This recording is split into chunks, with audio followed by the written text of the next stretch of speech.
Opsi yang pertama itu greed atau yang sering dikenal dengan keserakahan atau kerakusan dari yang bersangkutan. Yang kedua itu karena opportunity, lemahnya sistem antara birokrasi dan masyarakat yang memberikan peluang untuk melakukan tindak pidana korupsi tersebut. Yang ketiga itu mental, Ibu, yaitu yang sering dikenal dengan need, rasa tidak puas, rasa tidak cukup, sehingga semua butuh uang gitu. Nah, yang terakhir itu expose, Ibu, lemahnya regulasi serta hukuman yang tidak memberikan efek jera pada pelaku tindak pidana korupsi. Situ sih, Bu. Iya, yang tertarik itu deh. Poin ketiga kayaknya, merasa tidak cukup. Iya, itu sih ke mental itu sih, Bu. Iya, ya mental ya. Benar. Padahal gaji sudah dapat atau pemasukan yang lain sudah banyak, tapi merasa terus tidak cukup, tidak puas, akhirnya melakukan hal tersebut, begitu ya. Benar. Dan faktor yang berikutnya tadi apa namanya itu, hukumannya yang kurang ringan gitu ya, Pak ya. Yang tidak menyebabkan efek jera, Ibu. Oh, begitu ya. Siap. Baik. Nah, jika melihat kondisi saat ini, bagaimana gambaran umum penanganan perkara tindak pidana korupsi di wilayah Buleleng nih khususnya? Kita bicara Buleleng dulu ya, skop yang kecil aja ya. Baik, silakan. Ya, terima kasih, Bu. Penanganan perkara korupsi yang ada di wilayah hukum Buleleng ini dilakukan oleh aparat penegak hukum, selain kejaksaan juga di kepolisian. Kami bekerjasama dengan instansi terkait lainnya seperti inspektorat juga, karena di dalam penanganan tindak pidana korupsi itu ada unsur yang harus kami buktikan, yaitu unsur kerugian negara. Nah, salah satu yang biasa melakukan perhitungan atau audit yaitu inspektorat. Yeah. Kami di dalam melakukan penanganan korupsi sebelumnya bisa kami turun langsung ke lapangan atau berdasarkan laporan pengaduan dari masyarakat. Setiap laporan pengaduan yang diterima atau masuk di kejaksaan harus kami tindak lanjuti, Bu. Harus kami tindak lanjuti secara profesional sesuai SOP yang ada. Nah, apabila memang di dalam penerimaan labdu itu kemudian kami melakukan penyelidikan dan diduga memang ada gambaran yang mengarah ke tindak pidana korupsi, maka kami kemudian akan melanjutkan ke tahap penyidikan. Kemudian kami berdasarkan alat bukti yang ada melimpahkan berkas perkara yang telah kami susun itu ke pengadilan, kemudian mendapat putusan dari pengadilan. Namun demikian, apabila kami di dalam melakukan penyelidikan itu tidak cukup bukti, maka sesuai ketentuan laporan masyarakat itu harus kita hentikan. Kami senantiasa dan selalu menindaklanjuti semua laporan pengaduan masyarakat. Banyak kami terima laporan pengaduan masyarakat terkait dugaan tindak pidana korupsi, antara lain tindak pidana korupsi yang terjadi di LPD, Lembaga Perkreditan Desa. Kemudian terkait dengan bantuan dari provinsi seperti dana BKK, itu juga ada dilaporkan ke kami dan kami tindak lanjuti. Penanganan kami sudah maksimal, Ibu. Namun demikian, sebagaimana yang tadi Pak Arief Nyoman sampaikan bahwa korupsi ini sepertinya tidak ada habis-habisnya. Betul. muncul terus. Bagaimana strateginya sudah kami upayakan semaksimal mungkin. Ya, mungkin salah satu penyebabnya tadi lemahnya sistem hukumnya, penegakan hukumnya. Kita di dalam melakukan tuntutan udah kita maksimal sesuai dengan fakta persidangan. Namun demikian ternyata ada juga dugaan-dugaan korupsi. Seperti itu, Bu. Ya. Iya, saya tertarik dengan apa yang Pak sampaikan. Korupsi ini kok tidak ada henti-hentinya, muncul lagi. Ya, mungkin faktor-faktornya itu barangkali yang menyebabkan begitu ya. Dan mungkin ada kesempatan juga ya. Kesempatan juga untuk melakukan korupsi itu ya, Pak ya. Baik. Nah, sebagai institusi penegak hukum, apa saja nih peran strategis Kejaksaan Negeri Buleleng dalam upaya penindakan tindak pidana korupsi, Pak? Pak Arief ya. Okay. Baik. Seperti yang disampaikan oleh Pak Kasih, itu di tahap penyidikan itu bidang tindak pidana khusus itu sudah melakukan kerjasama ataupun melakukan kerjasama baik itu dari bidang intelijen dan stakeholder lainnya. Itu dalam artian untuk melakukan kegiatan asset tracking namanya, Bu. Apa? Asset tracking. Aset tracking. Asset Apa tracking itu? ini bertujuan untuk mengetahui harta kekayaan atau follow the money terhadap apa namanya itu hasil dugaan dari tindak pidana korupsi yang dinikmati oleh si tersangka. Dari situ kita akan mengetahui hasil-hasilnya ini di mana saja, siapa saja yang menerima, siapa saja yang menikmati. Dari sana kita mengetahui, kita melakukan penyitaan, Ibu. Karena tujuan dari tindak pidana korupsi atau political will sekarang, tindak pidana korupsi itu tidak hanya sebatas memenjarakan orang saja, Ibu. Iya. Tapi tujuan utamanya sekarang itu adalah mengembalikan kerugian negara kepada negara, Ibu. Aset recovery-nya itu, Bu. Karena di dalam tindak pidana korupsi ada yang namanya pidana tambahan. Pidana tambahan itu yaitu adalah pidana uang pengganti, Bu. Pidana uang pengganti itu adalah uang yang dinikmati oleh si terdakwa atau si terpidana itu dari hasil dari tindak pidana korupsi, Bu. Nah, itulah dari awal kita melakukan kegiatan aset tracking tersebut agar kita bisa maksimal, Ibu, untuk mengungkap, untuk mengetahui seberapa besar, seberapa banyak terdakwa ataupun tersangka itu menerima hasil dari tindak pidana korupsi tersebut, Ibu. Dan itu juga salah satu cara kita untuk meminimalisir adanya hasil dari tindak pidana korupsi itu disalahgunakan, Ibu, diperjualbelikan kepada orang lain, Ibu. Karena orang yang korupsi itu pada prinsipnya memiliki pengetahuan yang lebih, Bu. Sehingga dia mengetahui bagaimana cara atau mensiasati hasil-hasil dari tindak pidana korupsinya itu biar tidak terendus oleh aparat penegak hukum, Ibu. Berarti udah tahu celahnya. Iya. Biasanya mohon maaf ini anggota keluarganya yang dijadikan namanya, padahal yang beli dari uangnya dia. Biar tidak terdeteksi. Benar, atau mungkin punya wanita simpanan lain. Itu dikasih. Iya, itu, Bu. Atau teman mungkin. Mungkin teman, mungkin pembantunya, Ibu. Oh, seperti itu, Bu. Makanya dari awal ataupun dari tingkat penyidikan ketika kita sudah menetapkan dia sebagai tersangka, kita sudah melakukan kerjasama itu dengan bidang intelijen ataupun bidang pihak-pihak terkait, Ibu. Gitu. Ya. Itu padahal sudah maksimal ya kejaksaan untuk melakukan bagaimana meminimalisir para koruptor itu hadir lagi, datang lagi begitu. Tapi kok tidak pernah berhenti gitu loh. Mungkin bisa kami tambahkan, Ibu, bahwa paradigma penanganan korupsi untuk sekarang itu agak berbeda dengan yang dulu, Bu. Kalau dulu itu lebih banyak ke masalah penindakan, bagaimana pelaku ini dihukum yang berat supaya ada efek jerahnya. Tapi sekarang kami di paradigmanya itu lebih banyak ke penyelamatan keuangan negara, Bu. Jadi kami diminta untuk bagaimana cara maksimal itu uang yang dikorupsi itu bisa dikembalikan. Cara umumnya seperti itu, Bu. Jadi, makanya disita asetnya. Ya, makanya di tahap pertama tadi sebagaimana yang disampaikan ada istilah aset tracing, penelusuran aset itu, Bu. Ini kan dalam rangka kita bagaimana memulihkan kerugian keuangan negara. Nah, sebisa mungkin pemulihan kerugian keuangan negara itu ada di awal, Bu. Jadi tidak sampai ke proses hukum. Kenapa? Karena proses hukum penanganan korupsi ini ada biayanya, Bu, dibiayai oleh negara. Gitu. Karena sidangnya harus sampai di Denpasar. Kalau kita maksimalkan di tahap penyelidikan sebelum masuk ke proses penuntutan, Bu, itu sudah bisa dipulihkan. Ini bisa perkara ini dihentikan, Bu. Jadi tidak perlu nanti diproses lagi. Karena apa? Karena untuk tidak negara rugi dua kali sudah dikorupsi, membiayai penanganannya itu, Bu. Bukannya yang koruptor membayar itu biayanya, Pak? Bukan. Memang kewajiban untuk mengembalikan itu dari pelaku, Bu. Pelaku bagaimana? Makanya tadi yang disampaikan Pak Kasubsi bahwa ada hukuman tambahan uang pengganti, Bu. Uang pengganti ini untuk mengganti kerugian negara yang ditimbulkan akibat perbuatan dari pelaku korupsi ini, Bu. Misalnya nih Pak Bambang, korupsi 1 miliar. Ya. Terus dia cuma bisa bayar 500 juta rupiah. Sisanya itu gimana tuh, Pak? Dia tidak bisa bayar nih. Nah, kita harus melakukan penelusuran aset Bu, aset dari pelaku sampai kita dapatkan. Nanti kalau ada beberapa aset yang bisa kita dapatkan, aset ini kemudian kita lelang Bu, uangnya kita kembalikan ke kas negara.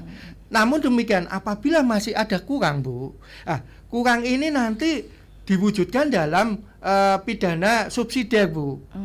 Wujudnya pidana tambahan selain dari pidana pokok. Biasanya subsidi dari uang pengganti ini berupa pidana penjara Bu. Kurungan. Ya, bukan kurungan, tapi penjara Bu. Penjara. Kalau untuk denda memang pidana subsidinya kurungan, tapi untuk uang pengganti ini penjara Bu. Jadi penjara. Apa bedanya tuh? Kalau kurungan itu dimungkinkan yang bersangkutan itu di luar Bu. Gitu. Tapi masih dalam lingkungan lapas. Sedangkan kalau penjara dia harus masuk di sel. Tapi yang lebih mengetahui pihak lapas Bu. Kami nggak terlalu menguasai. Begitu ya. Baik. Selain tadi ada aset tracking, kemudian juga dan lain-lainnya, selain penindakan pencegahan, ini merupakan aspek yang tidak kalah penting ya Bapak-bapak ya. Langkah-langkah preventif apa nih yang dilakukan Kejaksaan untuk meminimalisir potensi korupsi khususnya di lingkungan pemerintah di Buleleng aja dulu. Baik. Saya akan jelaskan Bu. Jadi peran preventif Kejaksaan itu banyak Ibu. Nah, salah satunya itu ada di bidang intelijen Bu. Nah, di bidang intelijen itu ada kegiatan rutin yang dilakukan oleh bidang intelijen. Salah satunya itu seperti ini Bu, jaksa menyapa. Yang kedua itu ya ada yang namanya jaksa masuk sekolah. Jaksa masuk sekolah. Jadi ke sekolah-sekolah. Ke sekolah-sekolah Ibu. Jadi kita memberitahukan sosialisasi ya. Jadi kita memberitahukan budaya anti korupsi itu sejak dini Ibu. Jadi kita harus tahu korupsi itu apa. Habis itu kita memiliki juga di bidang intelijen itu ada namanya jaga desa Ibu. Jaga desa. Jadi apa kegiatannya tuh? Jadi program jaga desa itu bidang intelijen itu akan mendampingi Bu. Desa-desa dalam sudut pandang melakukan pengelolaan anggarannya Ibu. Dana desa. Siap. Karena kan kemarin sesuai dengan instruksi Pak Jaksa Agung.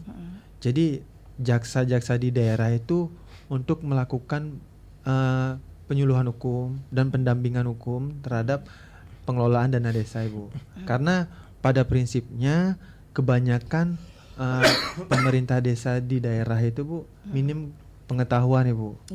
Jadi perbuatannya di situ menurut pimpinan itu kurang ada mensreanya Ibu, karena keadaan sosial di sananya Ibu. Jadi bukan karena hanya sebatas seperti yang saya bilang di depan itu nafsunya dia Bu, karena memang cacat administrasi saja. Makanya itulah program jaksa desa itulah memberikan pengetahuan, memberikan pendampingan kepada masyarakat di sana agar dia melek Bu, melek peraturan, melek SOP dan melek administrasi, bagaimana penyusunan atau penata kelolaan administrasi ataupun keuangan desa itu agar tertib Ibu, agar bisa dipertanggungjawabkan ke masyarakat. Karena kan filosofi dana desa itu adalah dananya untuk desa, untuk masyarakat dan tujuannya untuk masyarakat semua gitu Bu. Makanya pada prinsipnya penggunaan dana desa itu dilaksanakan secara swakelola Ibu. Pada prinsipnya di situ. Itu Ibu. Iya. Jadi biar tidak salah ya.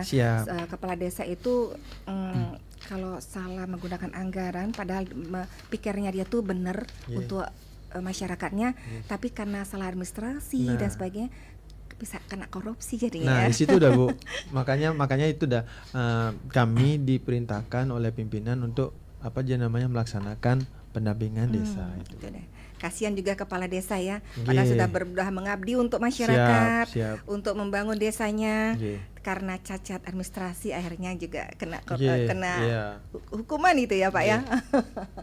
Makanya tadi Bu yang disampaikan Pak Nyoman itu kita lihat di dalam penggunaan dan perencanaan dana desa ini apakah memang ada niat yang tidak baik dari kepala desa. Kita bisa melihat itu. Melihat ya.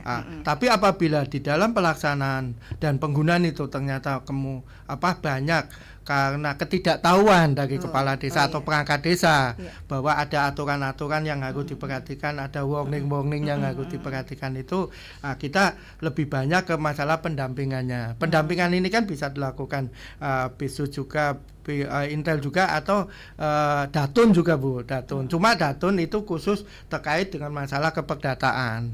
Sedangkan kalau terkait dengan tadi dana desa itu ada di intelijen. Nah, kita walaupun kita di bidang penindakan Bu, tapi kita mengupayakan juga adanya pencegahan. Seperti itu Bu. Iya. Berarti antara penyimpangan di pedesaan, antara penyimpangan atau yang ketidaktahuan itu kelihatan Pak ya? Kelihatan ya. Kelihatan ya. Mungkin kalau misalnya ada penyimpangan dah uang segini kok jadi gini begitu ya. Kalau yang benar-benar jujur mungkin uangnya tetap segitu habisnya, cuma ada catatannya yang tidak sesuai dengan SOP-nya administrasi yang yang memang harus administrasinya seperti itu begitu ya. Oke. Pendengar kami buka ya 24644 atau juga di WA call kami di 0811 399 9790. Kita berbicara seputar topiknya itu berantas korupsi ya. Kita berbicara seputar korupsi, berantas korupsi untuk kemakmuran rakyat ya. Dan kita jeda dulu ya dengan ILM berikut ini.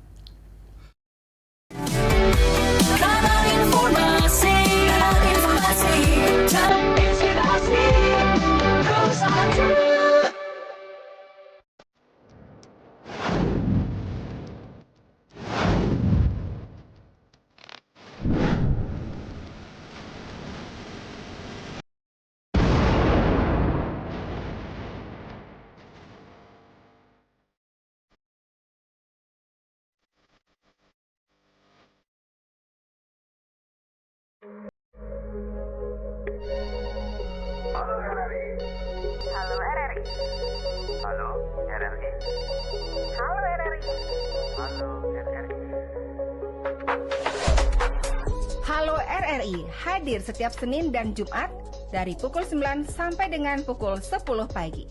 Anda bisa sampaikan semua keluhan, masalah, atau informasi melalui line telepon 0362 24644 atau WhatsApp 0811 399 9790 dan media sosial RRI Singaraja.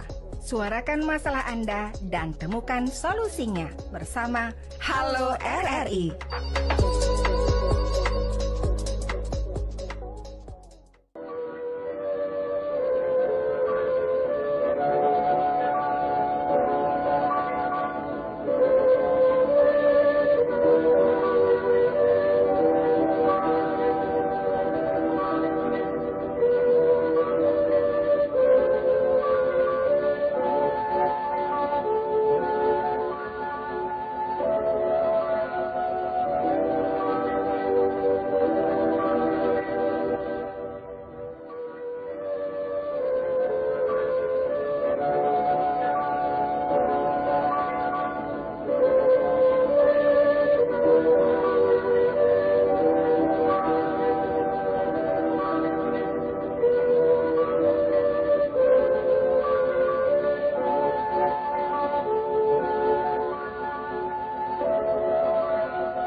Bersama kami Pro 1 RRI Singaraja, siaran kanal informasi dan inspirasi di acara Dialog Siang kerjasama RRI Singaraja dengan Kejaksaan Negeri Buleleng. Topiknya berantas korupsi untuk kemakmuran rakyat. Kami juga live YouTube ya, RRI Singaraja Official. Anda bisa juga tonton dan juga komen-komen di YouTube RRI Singaraja Official. Baik, kami juga masih berbicara dengan dua narasumber yang hebat ya, yaitu Bapak Nyoman Arif Budiman SHMH, Kepala Subsi Penyidikan dan Pengendalian Operasi, dan Bambang Suparianto SH selaku Kepala Seksi Tindak Pidana Khusus ya. Dan partisipasi Anda di WA call juga kami tunggu di WA call dan juga di 24644. Kalau tidak bisa masuk boleh juga di chat ya. Dan narasumber saya akan baca dulu beberapa komentar dari yang pertama di YouTube dari @sute4076. Izin bertanya Bapak, bagaimana strategi paling jitu untuk menanamkan budaya anti korupsi? Karena yang saya amati di beberapa instansi, pola pikir korupsi sudah membudaya, dan bagaimana peran muda-mudi? Silakan Pak, siapa Pak Arif atau Pak? Ya, Pak? terima kasih atas pertanyaannya.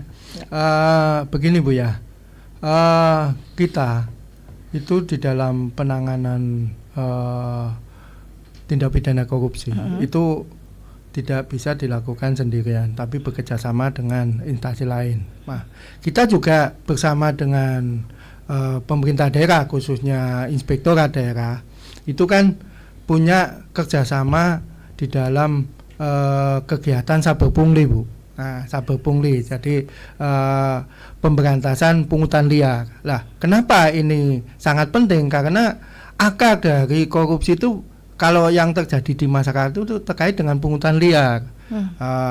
Adanya pungutan yang tidak resmi yang banyak terjadi di lembaga-lembaga publik yang memberi pelayanan pada masyarakat, seperti di Dukcapil, di Samsat.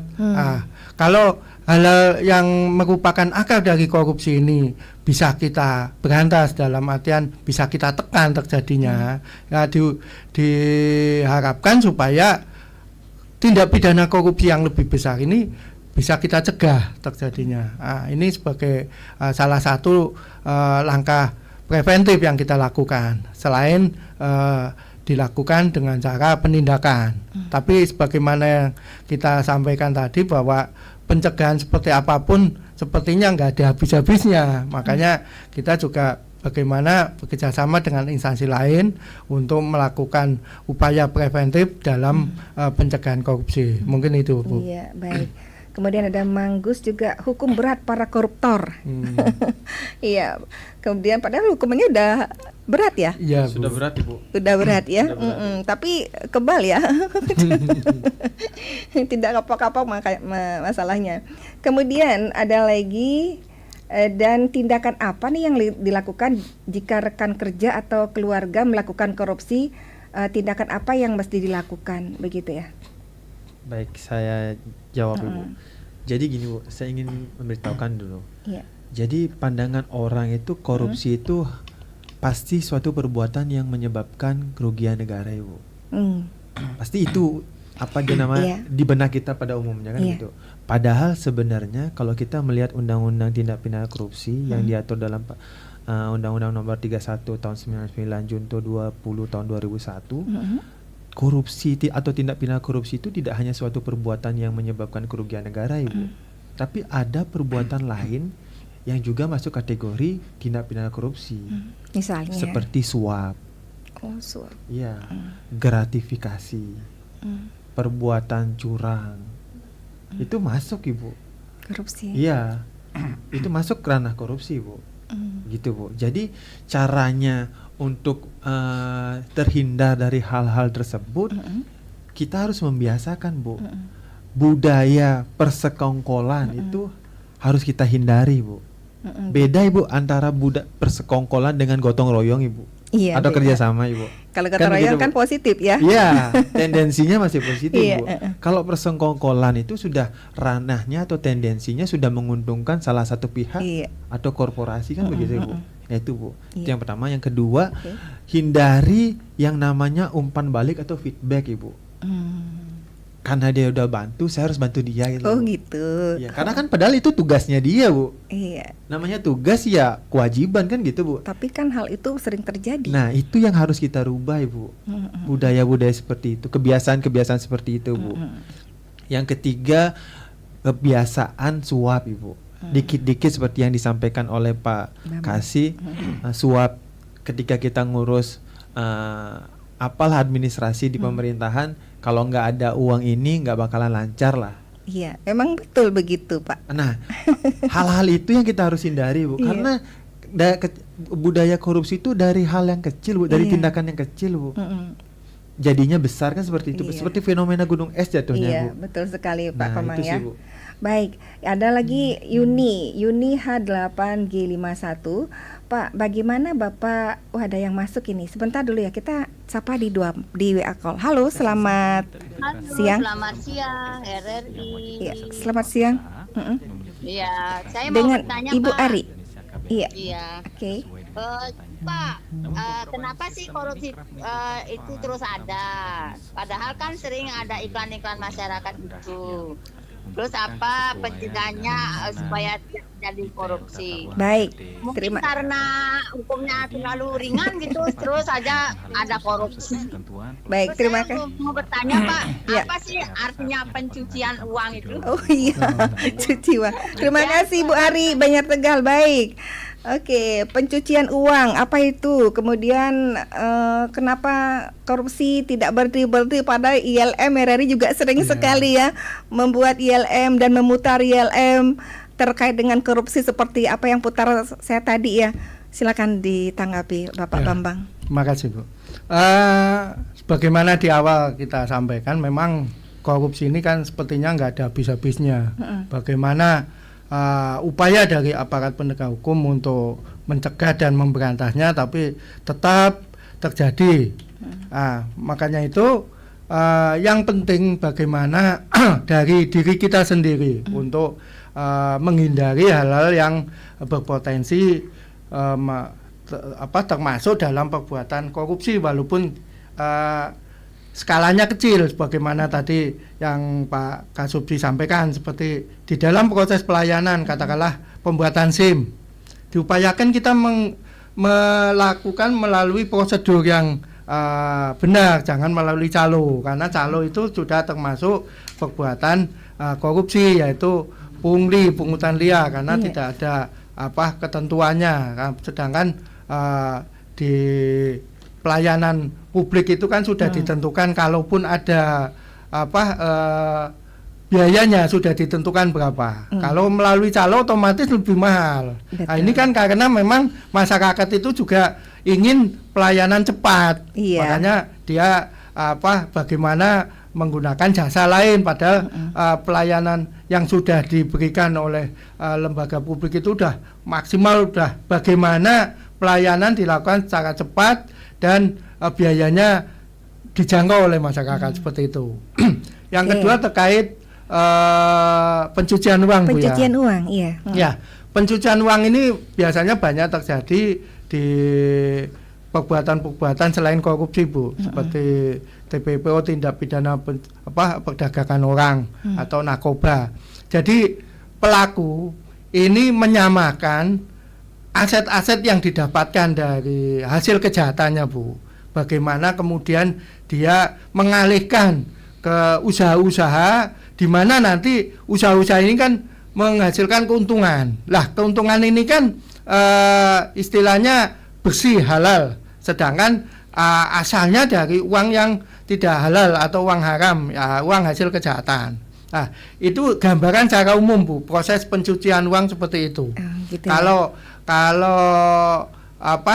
terkait dengan tindak pidana, banyak yang biasanya di pemberantasan tindak pidana korupsi, kita jaksa itu juga mendakwakan terkait dengan tindak pidana pencucian uang, karena biasanya pelaku perbuatan korupsi itu juga melakukan tindak pidana pencucian uang, bagaimana uang ini nanti dikatakan sebagai penghasilan yang sah, sedangkan ini uang asalnya dari tindak kejahatan. Iya, gitu ya. Mungkin ada tambahan, Pak. Baik. Saya menambahkan sedikit, Ibu. Memang pada prinsipnya benar seperti apa yang disampaikan oleh Pak Kasih, membuat seolah-olah hasil dari kejahatannya itu dibuat seperti legal, Ibu. Makanya dilakukan dalam tindak pidana pencucian uang itu juga ada orang-orang yang membantu, Ibu. Iya. Nah, itu, Bu. Itu bisa diproses juga, Bu. Iya. Yang membantu Bisa, Bu. yang ditaruh rekening banyak-banyak. Sepanjang yang bersangkutan mengetahui, Bu. Oh, gitu. Dan patut menduga bahwa apa yang dia terima itu hasil dari kejahatan, ya, Bu. Contohnya ini ada suami istri lah, Bu, ya. Bapak istri kan pada prinsipnya mengetahui, Bu, take home pay dari suaminya itu berapa. misalnya 10 juta lah, tiba-tiba membawa uang 100 juta ini dibilang bonus, kan nggak masuk akal Iya. ya Bu. Yang notabene-nya misalkan yang bersangkutan adalah PNS, Iya. udah jelas sudah dipatok itu Bu. Betul. Tiba- Gajinya kan, udah dipatok. tapi istri menganggap itu bahwa itu memang bonus, kan tidak masuk akal sebenarnya Iya, Bu. oh gitu. Dia harus mengetahui, makanya ibu-ibu di luar sana itu pada prinsipnya harus menjadi benteng terakhir dari suami Bu. Iya, begitu ya. Diingatkan suaminya, Pak, jalan yang bener aja, kerja yang bener aja, kan gitu Bu. Biar bapak dan apa suaminya atau pasangannya itu kerja dengan bener Ibu. Nah di situ sih, Biar Bu. gajinya berkah. Siap. Baik, di YouTube juga ini ada lagi. Sebentar dulu. Dari Yunita, apakah ada jaminan keselamatan bagi pelapor korupsi? Nah, bagaimana? Yang pertama, bagaimana mekanisme pelaporan apabila ada indikasi korupsi di daerah? Dan seperti apa jaminan keselamatan bagi pelapor korupsi? Makasih Bu. Setiap laporan masyarakat yang datang ke kejaksaan, kami lindungi identitasnya Bu.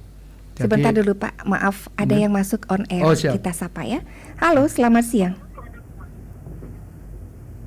Selamat siang. Siang bapak-bapak narasumber Nggih, dengan Ibu Sire niki? yang dari Tajun. Ibu Sire? Ibu yang dari Tajun. Ibu Nyoman? Menurut saya Mbak Pipi, Nggih, korupsi itu adalah masalah morality, moral. moral. Di Indonesia menerima agama, ada satu percayaannya. Tapi kayaknya agama itu sebagai ini saja, sebagai apa yang tercatat di dalam KTP. Tapi implementasi dalam kehidupan sehari-hari, termasuk beliau yang duduk di atas tuh yang katanya korupsi sampai triliunan, itu mohon diasah pola pikirnya supaya moralitasnya dirubah menjadi moral orang-orang yang berpercaya dengan agama. Seperti kita di Hindu ada Pancasilada. Bagaimana itu hukum karma pasti berjalan. Dan bagaimana kita mencapai moksha kalau kita melakukan hal-hal negatif selama kehidupan kita di dunia itu. Itu saja masukan saya. Terima kasih. Baik, terima kasih banyak. Ya, beliau mengaitkan dengan agama. Nah, di agama juga diajari ya. Baik, silakan ditanggapi dulu. Dengan Pak Bambang atau Pak Arif, silakan. Pak. Baik. Nah, jadi itu dah Bu. Benar apa yang dibilang sama Ibu Nyoman, Ibu Bu, Nyoman ya? di Tajun. Ini Ibu guru Nyoman nih. di Tajun. Pas itu Bu. Makanya langkah-langkah kejaksaan dalam menangani tindak pidana korupsi itu tidak hanya bersifat represif Bu. Tidak hanya melakukan tindakan represif Bu, tapi melakukan tindakan preventif juga. Nah, di tindakan ketika kita melakukan tindakan preventif itulah kita mendorong masyarakat, anak-anak atau generasi muda untuk melek teknologi, mengetahui namanya agama, agar dia mengetahui pengadilan itu tidak hanya di duniawi saja Bu, di kehidupan yang akan Di datang pun, akhirat. di akhirat pun Iya, juga ada itu Bu. iya. Nah, jadi selain sanksi ataupun kita memberitahukan kalau korupsi seperti ini loh sanksinya, selain sanksi pidana ataupun denda dan lain sebagainya yang diatur oleh negara, ada juga sanksi sosial Ibu. Iya. Yang akan diberikan oleh masyarakat di sekitar, kan seperti itu Bu. Iya. Makanya itu Bu, kami selalu menekankan di situ Bu.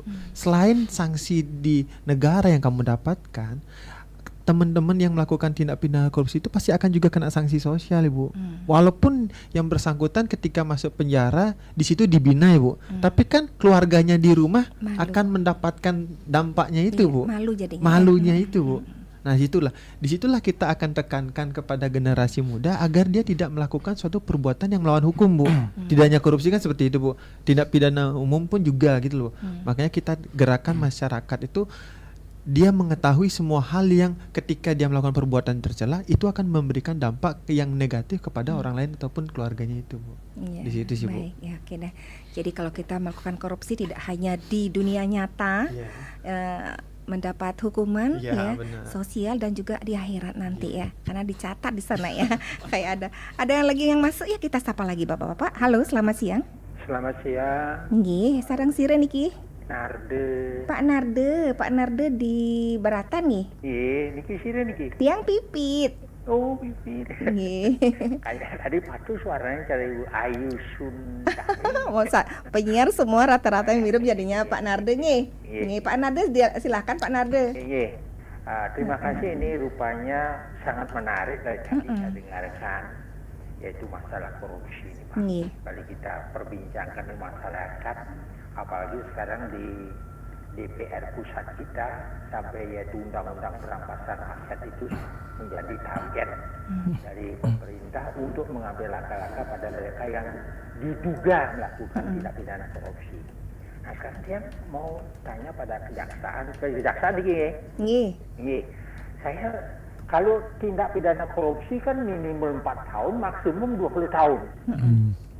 Lalu kemudian punya narkotika itu sampai hukuman mati. Ya, lebih lanjut saya mau menanyakan apa sebabnya terjadi disparitas yang cukup tinggi di dalam mengambil keputusan, dan kadang-kadang hakim itu mengambil keputusan itu malah di luar, yaitu lebih rendah dari tuntutan jaksa. Apa dasar penerimaannya sampai undang-undang itu, padahal kalau kita lihat yaitu tindak pidana korupsi itu juga menimbulkan petaka bagi masyarakat, apalagi narkoba. Iya. Nah, di mana letaknya? Bagaimana filosofisnya? Terima kasih. Baik, terima kasih. Luar biasa Pak Narde ya. Silakan, siapa yang mau jawab ini? Ya, terima kasih Bu. Ya. Memang masyarakat kadang Bu, karena terkait dengan teknis penanganan korupsi, mereka tidak terlalu mengetahui, jadi kadang punya pemikiran tadi membandingkan antara yang narkoba kok hukumannya berat, sedangkan korupsi yang sama-sama merugikan tapi kok banyak hukumannya yang ringan, seperti itu ya Bu. Jadi seperti ini Bu, di dalam penanganan perkara korupsi kita itu berdasarkan fakta persidangan yang ada, berapa yang dia korupsi, putusan Bu. Jadi di dalam kami mengajukan tuntutan dan majelis hakim menjatuhkan putusan itu ada pertimbangan hal yang memberatkan dan hal yang meringankan. Salah satunya seperti itu Bu. Kita di dalam mendakwa kemudian menuntut pelaku korupsi ini kan berdasarkan undang-undang sebagaimana yang tadi disampaikan Pak Arif Budiman, Undang-Undang Nomor 31 Tahun 99, yang Undang-Undang Nomor 20 Tahun 2001. Di situ ada beberapa pasal yang harus kami kenakan Bu, sesuai dengan perbuatannya. Tadi disebutkan 4 tahun minimal, maksimal 20 tahun. Itu biasanya kita terkait dengan pasal 2 Bu. Ada juga pasal 3. Ini minimal 1 tahun Bu, maksimal sesuai dengan perbuatannya. Terus tadi disinggung kalau di narkoba ada hukuman mati. Sebetulnya undang-undang tindak pidana korupsi itu menganut hukuman mati juga Bu. Ada pasal tertentu yang bisa pelaku perbuatan korupsi itu dijatuhi hukuman mati, tapi dengan pertimbangan-pertimbangan sebagaimana yang disebutkan dalam ketentuan undang-undang.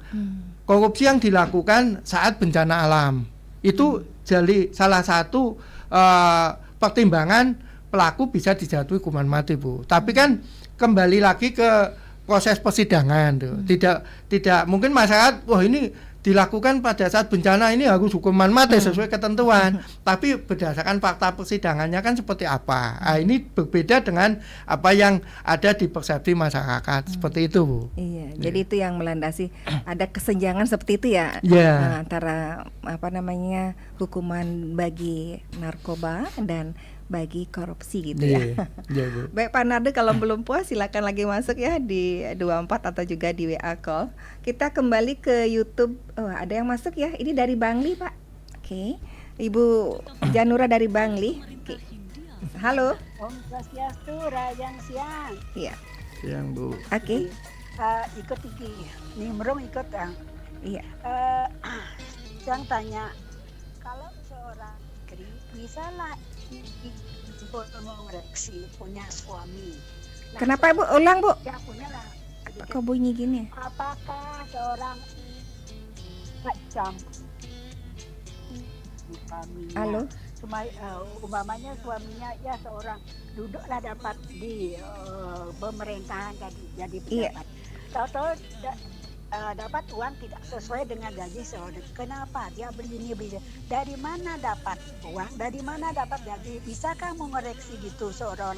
Kalau suami itu bisalah si istri mengoreksi itu ikut campur untuk suaminya supaya tidak nanti uang dapat koreksi ke sana ke sini. Makanya itu kadang-kadang bisa, apakah bisa ikut mengoreksi pendapatan suami ya, seperti yang disampaikan tadi Pak Arif ya. Oke, gitu aja Bu ya. Baik, ini ada musik dangdut masuk ya. Tadi saya mau joget tapi kan karena ini rasanya kan saya nggak boleh joget. Iya. Oke, tapi bisa ditangkap pertanyaan dari Ibu Janura ya. Oke. Kurang lebihnya gimana Bu? Iya, itu itu tadi kan misalnya gaji suami yang seperti Pak Arif bilang itu ya, bisa dikoreksi dari istrinya. Memang peran istri seperti apa yang disampaikan oleh Pak Arif untuk mencegah korupsi, salah satunya ya istrinya emang harus jujur begitu ya. Jangan baru mendatangkan suaminya uang seneng gitu. Harus ditelusuri dulu apa di mana ini dapat duit, kan seperti tadi disampaikan oleh Pak Arif. Benar. Ibu sudah menjawab sebenarnya itu. Kalau saya jawab ya dia. Mungkin naluri Bu ya. Iya dong, memang harus seperti itu ya. Oke, bisa ditekankan lagi ya. Baik. Benar seperti apa yang Ibu sampaikan tadi, istri itu bisa menjadi benteng terakhir lah, atau benteng utama untuk mengingatkan suaminya atau pasangannya untuk tetap jujur dalam bekerja. Jadi peran istri baik itu sebagai peran ibu, baik itu selaku istri ataupun sebagai ibu dari anak-anaknya, saya harapkan bisa menanamkan nilai-nilai anti korupsi di rumah. Yang itu terdiri dari 9 poin. Yang pertama nilai tanggung jawab, disiplin, jujur, sederhana, kerja keras, mandiri. Yang ketujuh itu adil, berani dan peduli. Jadi hal-hal itulah yang harus ditanamkan dari keluarga terkecil agar bisa berdampak besar, baik itu di lingkungan pada saat bekerja ataupun di lingkungan sekolahnya dia bertempat sekolah. Itu sih Bu. Baik, oke. Mungkin ada tambahan Bu. Oke, silakan. Diminta untuk para istri juga jangan terlalu menuntut ke suami Bu. Iya, betul. Karena mungkin penghasilan suami nggak terlalu besar, tapi dia minta barang-barang mewah. Ini menyebabkan suami juga berpikiran bagaimana, karena mungkin saking sayangnya Bu ya dengan istri, bagaimana harus dipenuhi. Di kantor dia mungkin melakukan hal-hal yang tidak sesuai dengan ketentuan, karena penghasilannya sedikit, istrinya minta dibelikan barang-barang mewah. Ini yang salah satu pemicu juga untuk melakukan perbuatan yang korupsi, berpotensi timbulnya korupsi. Mungkin seperti itu ya. Bu. Ibu-ibu juga ditekankan hidup sederhana katanya ya. Sudah punya HP yang begini, jangan lagi yang mintain lebih besar lagi. Suaminya nanti berpikir begitu ya. Berpikir bagaimana mendapatkan uang untuk membahagiakan si istri. Kita sapa lagi. Halo, rame ya? Rame Bu. Rame kita. Halo. Ya, itu kan Om Swastiastu. Om Swastiastu. Iya. Pak. Nggih, memang benar itu Pak. Sebentar dulu Ibu, dengan Siri Niki. Halo. Ya. Ini dengan siapa? Ibu Skenasir Pak. Oh, Ibu Skenasir di Sangsit Bu nggih. Nggih. Yang aman menarik itu yang marah masuk. Menarik katanya ini baru masuk. Silakan Ibu Skenasir di Sangsit. Nih, menariknya gini Bu. Masalah istri, masalah suami. Emang bener itu kalau istrinya ndak momo ya. Ndak momo. Adanya dia berapa yang dikasih suaminya harus beraga mentekuni uangnya itu, jangan sampai suaminya korupsi. Bu, saya menarik itu. Diatur uangnya Bu ya, diatur gajinya. Ya, berapa dikasih tulang dikelola gitu. Harus pinter-pinter di rumah tangga tuh Bu. Iya, Ibu Skenasir begitukah mengatur keuangan suami? Iya. Kalau nggak begitu saya tidak masuk. Iya, karena menarik itu ya Bu ya. Jadi ibu-ibu berperan ini untuk mengarahkan sang suami agar tidak berbuat hal-hal yang tidak Baik. Iya, gitu dah Bu. Iya. Saya Itu aja. sangat- Pertanyaannya nggak ada nih. Ya, terima kasih Pak. Oh, iya. Sama-sama Bu. Iya, terima kasih Ibu Sukenasi di Sangsit. Menarik katanya, terwakili ya. Jadi Ibu Sukenasi terima kasih atensinya. Kemudian kita beralih lagi ke YouTube ya. Pendengar kami juga masih mengundang Anda di 24644 ya. Baik, siapa lagi nih yang tadi belum dijawab ya Pak ya? Bagaimana pelapor itu apakah dijamin keselamatannya ya Pak? Iya Bu. Kami lanjutkan Bu ya. Iya. Kami sesuai SOP dalam penerimaan laporan pengaduan masyarakat itu kami menjamin identitas Bu. Jadi tidak kita expose keluar siapa pelapornya, tapi tetap apa yang dilaporkan itu kita tindak lanjuti. Kami juga berharap setiap pengaduan itu identitasnya jelas. Kenapa? Karena kadang masyarakat identitasnya nggak jelas dan bukti-buktinya minim Bu. Ya ini yang kita sulit juga untuk menindaklanjuti. Jadi kami berharap juga silakan masyarakat kalau ingin melaporkan setiap ada dugaan tindak pidana korupsi, silakan dilaporkan ke kejaksaan. Kita mesti menindaklanjuti, tapi jangan sampai jadi ajang untuk menjatuhkan orang Bu. Jadi kalau memang melaporkan dilengkapi dengan bukti-bukti yang nanti bisa kita pergunakan di awal untuk menelusuri apakah memang benar laporan yang disampaikan itu. Jangan sampai justru kita yang kesulitan untuk membuktikan karena memang laporan itu tidak dilengkapi dengan bukti-bukti yang memadai. Yang jelas bahwa identitas kita rahasiakan Bu. Apa yang telah kita lakukan nanti kita sampaikan kepada pelapor juga bahwa kita telah menindaklanjuti dengan hasilnya seperti ini. Nah, di dalam proses persidangan juga ada istilah justice kolaborator Bu. Jadi pelaku yang ingin bekerjasama untuk mengungkap ini juga ada imbal baliknya Bu di dalam penanganan kasus korupsi. Mungkin nanti hukumannya berbeda dengan pelaku utamanya. Itu kalau sudah masuk ranah penanganan perkaranya Bu. Mungkin itu.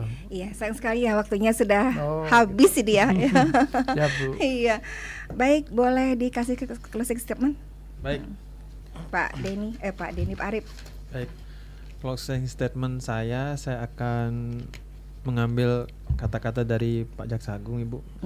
Jadi beliau mengatakan kepada kami agar mengetahui ini Bu. Yang pertama yaitu setiap kegiatan pengelolaan keuangan dimungkinkan terjadinya adanya risiko Ibu. Namun tugas kita bersama adalah memastikan bahwa risiko tersebut tidak timbul dari niat jahat atau mens rea. Baik itu untuk menguntungkan diri pribadi ataupun orang lain sehingga menimbulkan keuangan negara. Jadi poin pentingnya di sini kita harus bisa Bu selaku aparat penegak hukum apakah kerugian negara tersebut disebabkan karena adanya mens rea atau tidak itu Bu. Yang kedua dari sana penyimpangannya itu apakah hanya berdampak administrasi atau melanggar ketentuan tindak pidana Bu. Gitu ya. Baik. Nah, karena dari situ kita bisa mengetahui apakah ini masuk ke ranah tipikor, ranah administrasi atau ranah perdata ya Bu. Iya, lagi satu nih sebelum kita tutup ya. Pengaduan itu kemana? Pengaduan itu ada berbagai cara Ibu. Karena kami di Kejaksaan Negeri Buleleng itu sudah melek teknologi Bu. Yang pertama itu pada umumnya konvensional Ibu, yang bersangkutan bisa datang ke kantor untuk membawa surat pengaduannya itu. Yang kedua bisa lewat jaringan media sosial kita Ibu. Apa itu namanya? Baik itu di Facebook, baik itu di apa nama Facebooknya? Kejaksaan Negeri Buleleng. Ya. Oke, baik. Waktunya sudah habis ya. Terima kasih untuk narasumber ya, pendengar. Dari dialog ini kita belajar bahwa pemberantasan korupsi merupakan fondasi utama dalam menciptakan pemerintahan yang bersih, transparan, dan berpihak pada kesejahteraan masyarakat ya. Dan sinergi antara Kejaksaan Negeri Singaraja dan masyarakat didukung juga media publik seperti RRI menjadi langkah nyata dalam membangun kesadaran anti korupsi. Baik, terima kasih juga untuk Anda yang sudah masuk tadi. Ada Ibu Ari, ada Ibu Nyoman di Tajur, Pak Narde di Beratan, Ibu Janura di Bangli, Ibu Sukenasih di Sangsit. Terima kasih juga untuk Anda yang sudah komen di YouTube RRI Singarja Official, dan yang hanya dengerin saja juga terima kasih. Semoga acara ini ada manfaatnya untuk kita semua ya. Sampai jumpa di lain kesempatan. Selamat siang. Selamat siang Sama Bu. Ibu.